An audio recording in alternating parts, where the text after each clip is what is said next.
प्रदेश खुलासा में आपका स्वागत है। हमारा पेड़ लगाओ जीवन बचाओ अभियान 1 जुलाई से शुरू हो रहा है। प्रदेश खुलासा न्यूज लेकर आया है पेड़ लगाओ जीवन बचाओ अभियान। इस साल भी हम 1 जुलाई 2026 से अपनी 15 साल की परंपरा जारी रखेंगे। हमारी धरती को इसकी जरूरत है। हमारा पेड़ लगाओ जीवन बचाओ। चलो अब तुम्हें इस नई जगह पे लगाते हैं, अच्छे से बढ़ना। हमारी धरती को इसकी जरूरत है।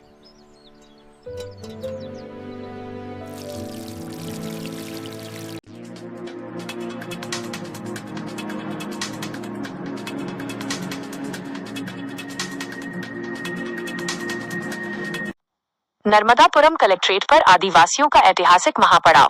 फॉरेस्ट एसडीओ अनिल विश्वकर्मा पर एफआईआर की मांग। सन्नाटे के बीच गेट पर डटे रहे प्रदर्शनकारी। 3 दिन बंधक बनाकर करंट लगाने और बेरहमी से पीटने का संगीन आरोप। हमारा गांव संगठन के साथ जयस, भीम आर्मी और गोंगपा ने भरी हुंकार। कलेक्टर का 10 दिन का आश्वासन ठुकराया। नर्मदापुरम ब्यूरो रिपोर्ट अभिषेक चौधरी। मध्य प्रदेश के नर्मदापुरम होशंगाबाद जिले में आदिवासियों पर हुए कथित अत्याचार और वन विभाग की तानाशाही के खिलाफ न्याय की जंग छिड़ गई है। 19 मई 2026 को जिला मुख्यालय उस समय छावनी में तब्दील हो गया जब हमारा गांव संगठन मप्र के नेतृत्व में हजारों आदिवासियों ने जनाक्रोश आंदोलन करते हुए कलेक्ट्रेट कार्यालय का घेराव कर दिया। कलेक्ट्रेट के मुख्य द्वार पर शुरू हुआ ये धरना प्रदर्शन प्रशासनिक मान मनोबल के बाद भी देर रात तक और अनवरत जारी है। पीपल चौक से कलेक्ट्रेट तक आक्रोश की गूंज। मंगलवार को बड़ी संख्या में आदिवासी समाज के महिला और पुरुष पीपल चौक पर एकत्रित हुए। यहां से एक विशाल और आक्रोशित रैली के रूप में जनसैलाब कलेक्ट्रेट गेट का घेराव करने पहुंचा। दोपहर 1 बजे से शुरू हुआ ये धरना रात के अंधेरे में भी पूरी मजबूती के साथ जारी रहा। इनका मिला साथ। आदिवासियों के इस स्वतःस्फूर्त आंदोलन को जयस, भीम आर्मी और गोंडवाना गणतंत्र पार्टी जीजीपी का खुला और पुरजोर समर्थन प्राप्त हुआ है। अधिकारियों की फौज नाकाम। ADM Anil Jain, city magistrate Devendra Pratap Singh, SDOP Virendra Mishra, tehsildar Sarita Malviya और कोतवाली टीआई कंचन सिंह ठाकुर सहित भारी पुलिस बल मौके पर तैनात रहा। अधिकारियों ने ज्ञापन लेने की मिन्नतें की, लेकिन आंदोलन का नेतृत्व कर रहे फागराम बारस्कर और दुर्गेश धुर्वे सीधे कलेक्टर और डीएफओ को मौके पर बुलाने की मांग पर अड़े रहे।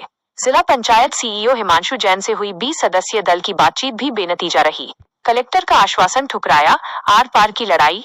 कलेक्टर की ओर से मामले की जांच के लिए 10 दिन का समय और आश्वासन दिया गया था, जिसे प्रदर्शनकारियों ने सिरे से खारिज कर दिया। आदिवासियों का साफ कहना है कि जब तक दोषियों पर तत्काल धरातल पर कार्रवाई नहीं होती, ये अनिश्चितकालीन धरना खत्म नहीं होगा। आदिवासी संगठनों की 10 सूत्रीय न्याय पत्र मांगे।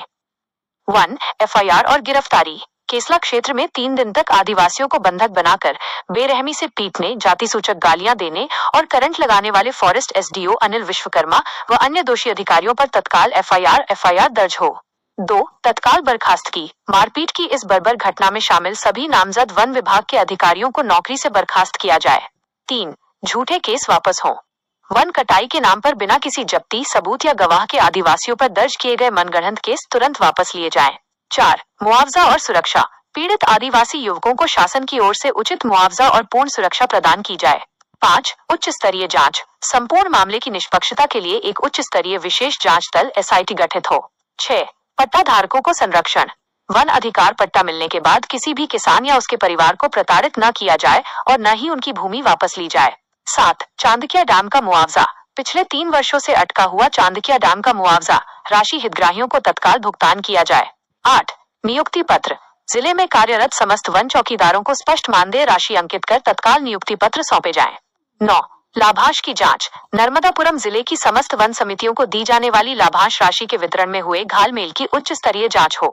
10. अवैध शराब पर रोक। आदिवासी बाहुल्य गांवों में धड़ल्ले से बिक रही अवैध जहरीली शराब और उसकी सप्लाई चेन को तत्काल पूरी तरह रोका जाए। प्रदेश खुलासा के तीखे और सुलगते सवाल। 1. क्या मध्य प्रदेश में कानून का राज खत्म हो चुका है? वन विभाग के एसडीओ अनिल विश्वकर्मा को यह अधिकार किसने दिया कि वे रक्षक के बजाय भक्षक बनकर गरीब आदिवासी युवकों को 3 दिन तक बंधक बनाएं, उन्हें प्रताड़ित करें और करंट लगाएं? किस कानून के तहत ये हैवानियत की गई? 2. पीड़ित आदिवासी युवकों ने इससे पहले जिला पुलिस अधीक्षक एसपी के समक्ष भी न्याय की गुहार लगाई थी, लेकिन आज दिनांक तक खाकी ने मौन क्यों साध रखा था? क्या पुलिस विभाग वन विभाग के रसूखदार अधिकारियों को बचाने का प्रयास कर रहा था? 3. जब वन विभाग ने युवकों को गिरफ्तार किया तो कानूनन 24 घंटे के अंदर कोर्ट में पेश करने और गिरफ्तारी से पूर्व नोटिस देने की प्रक्रिया का पालन क्यों नहीं किया गया? क्या वन विभाग देश के संविधान और दंड प्रक्रिया संहिता सीआरपीसी से ऊपर है? 4. क्या वन विभाग केवल गरीब आदिवासियों पर लाठियां और करंट बरसाकर वनों की रक्षा का ढोंग रच रहा है? यदि वन विभाग में वाकई वनों को बचाने की नीयत है, तो जंगलों को खोखला करने वाले कंक्रीट और लकड़ी के बड़े बड़े रसूखदार वन माफियाओं पर आज तक ऐसी बर्बर कार्रवाई क्यों नहीं हुई? प्रदेश खुलासा की विशेष टिप्पणी। जल, जंगल और जमीन के असली हकदार आदिवासियों को इस तरह बंधक बनाकर प्रताड़ित करना और फिर न्याय मांगने पर प्रशासनिक फाइलों का डर दिखाना बेहद शर्मनाक है। मध्य प्रदेश सरकार जो आदिवासियों के कल्याण के बड़े बड़े दावे करती है, उसकी हकीकत नर्मदापुरम कलेक्ट्रेट के गेट पर रात गुजारते इन मजबूर आदिवासियों की आंखों में साफ देखी जा सकती है। प्रदेश खुलासा मांग करता है कि दोषियों को बचाने के बजाय तत्काल उन पर एफआईआर दर्ज कर सलाखों के पीछे भेजा जाए। रिपोर्ट अभिषेक चौधरी, संवाददाता, नर्मदापुरम। प्रदेश खुलासा लाइव न्यूज, खबर भी असर भी। उनके साथ वन विभाग के एसडीओ अनिल विश्वकर्मा ने गलत व्यवहार किया, उनको कमरे में पीट के मार। जो आदिवासी चौकीदार जो वन विभाग में काम करते हैं, उनको वन विभाग के एसडीओ अनिल विश्वकर्मा ने मारपीट की कराया, आदिवासी को कहना है और उनको परेशान किया। ये पूरे पब्लिक जो है आज उनका प्रदर्शन करने आई हुई है और अपनी मांगों को लेकर बाजार भी आई हुई है। आप देख सकते हैं ये आदिवासियों का जो प्रदर्शन है कि हमारे साथ जो घटना होगी हम उसका विरोध करेंगे और अपनी मांग मनवाना चाहते हैं। धन्यवाद। दो आदिवासी चौकीदारों की मारपीट का मामला आया हुआ है, उनमें से एक हमारे साथ में है। आपका परिचय दिया, आपका नाम क्या है? रामचरण चौहान। ठीक है, वो जो घटना आपका हुई थी उस घटना की थोड़ा सच्ची जानकारी दीजिए, क्या हुआ था आपके साथ? सर, हमको हमारा जो बीट गार्ड है उनने बुलाकर, नाम बताइए। महिपाल यादव, नाकेदार। तो उसने बुलाया गया हमको कि आ जाओ, रेंजर डिप्टी साहब है, एसडीओ, कि उनसे खोरा से कुछ बयान पूछेंगे। तो वहाँ पे हमको बुलाया गया तो हम चला गया। तो वहाँ से हमको कुछ भी पूछताछ नहीं किए, डायरेक्ट रेंजर के गाड़ी में बैठाल के बानापुरा में ले जाया गया, बानापुरा रेंज ऑफिस में। और वहाँ पे फिर पूछे कि तुम कितने लकड़ी बेचे हो? कौन पूछा? अनिल विश्वकर्मा। एसडीओ। आपका जी। फिर क्या हुआ? हमको तो मालूम ही नहीं, जब है ही नहीं, पता ही नहीं है, तो हमने बोला कि हमको मालूम नहीं है। तो उनने फिर हमको अलग अलग करवाए और चार चार व्यक्ति ने नीचे फर्श में पकड़े एक एक पैर और हाथ भी पकड़े एक एक। और फिर अनिल एसडीओ विश्वकर्मा ने फिर उन्हें फेरेमी से मारा। डंडे से पिटाई की, बेल्ट से पिटाई की? हाँ, डंडे से गए। अच्छा। और अजय यादव ने करंट लगाया। करंट भी लगाया आप? जी। ये करंट लगाया? नहीं, ये टॉर्चर वाला जो।